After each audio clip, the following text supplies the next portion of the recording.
Zip it, unzipping the meaning.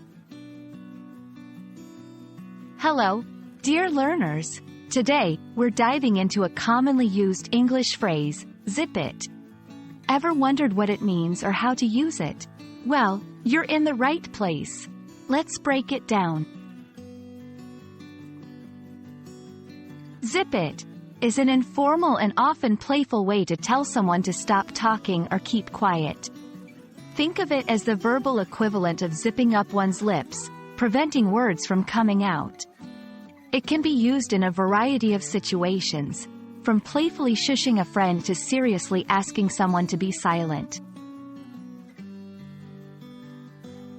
While zip it generally means to stop talking, the tone and context in which it's used can greatly affect its meaning.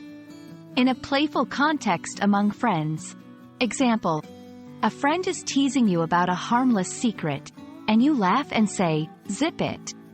You promise not to tell. In a serious context, example, you're in a meeting, and someone is speaking out of turn. The leader might say, zip it. Let's maintain decorum. The phrase, zip it, is likely derived from the action of zipping one's mouth shut, as with a zipper. Over time, it became a symbolic gesture to signify silence.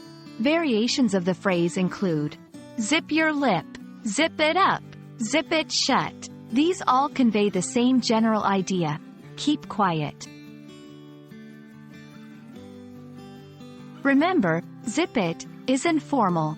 It might not be appropriate for all situations, especially formal ones. Here are some guidelines. Friendly or playful situations, perfectly acceptable. With children, often used by parents or caregivers in a playful or disciplinary tone. Formal settings, use with caution or avoid entirely. Opt for more polite ways to request silence. There you have it, folks. Now you understand the fun and versatile phrase, zip it. Remember, as with any phrase, the way you say it matters just as much as the words themselves. Happy learning, and until our next linguistic adventure, keep those curiosity zippers wide open.